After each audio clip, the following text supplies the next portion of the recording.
16 से 19वीं सदी तक यूरोपियंस की दुनिया भर में व्यापार करने की स्पर्धा से समुद्र मार्ग का विकास हुआ था और व्यापार के साथ दुनिया के अधिकांश हिस्सों पर राज भी किया था।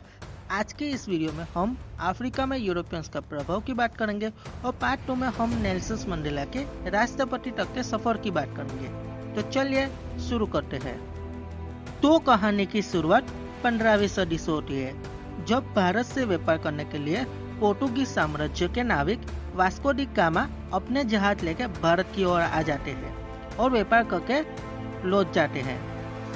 इस सफलता के बाद पोर्तुगीज से कई जहाज समुद्र मार्ग से भारत की ओर निकलते हैं। समुद्र यात्रा में कई दिन लगते थे, जिस कारण वास्को डी गामा के अनुसार ही वो जहाज आराम के लिए बीच में एक समुद्र तट पर रुकते थे, जिस जगह का नाम केप ऑफ गुड होप रखा जाता है। पोर्तुगीज की इस सफलता के बाद डच साम्राज्य भी समुद्र मार्ग से व्यापार करने लगा। व्यापार अच्छा चल रहा था, मगर रास्ता काफी लंबा था, इसलिए डच साम्राज्य ने केप ऑफ गुड होप में 1692 में सर्विस स्टेशन बनवाया, जिसमें जहाज के आराम के साथ खाने पीने की चीजें शामिल थी। दूसरे साम्राज्य के जहाजों से सुविधा देकर टैक्स वसूल करते थे। बात ऐसी है कि केप ऑफ गुड होप के विस्तार में स्थानिक अफ्रीकन कोई जनजाति रहती थी। डच साम्राज्य की संधि के तहत मांस के बदले में तम्बाकू देते थे।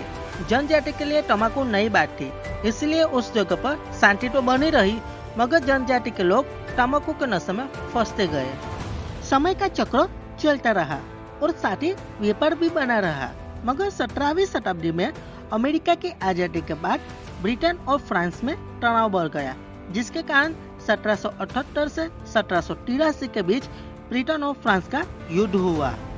इस युद्ध की वजह से डच को व्यापार में सुरक्षा के लिए मजबूरी में केप ऑफ गुड होप में कोई जनजाति के जमीन पर कब्जा करना पड़ा, जिससे वह मिलिट्री और शहर का निर्माण हो सके। शहर बनवाया गया, जिसे केप टाउन के नाम से भी जाना जाता है। जमीन पर अवैध कब्जे को देख कोई जनजाति में नाराजगी बढ़ गई, जिस वजह से काफी संघर्ष बना रहा। केप ऑफ गुड होप में डच काफी समय से रह रहे थे, उनके पास जमीन भी थी, साथ ही भौगोलिक रचना से वाकिफ हो गए थे, इसीलिए खेती के लिए माडागास्कर, अंगोला, मोजाम्बिक, मॉरिशस से गुलाम पकड़कर खेती करवाने लगे, जिसे वो अस कहते थे। अब तक की घटना थी अफ्रीका में यूरोपियंस का आगमन होना। अगले पार्ट में हम अफ्रीका में ब्रिटिश साम्राज्य का उदय और नेल्सन मंडेला के कार्य के बारे में जानेंगे। इस वीडियो में बस इतना ही, अगले वीडियो में हम आगे बढ़ेंगे। धन्यवाद।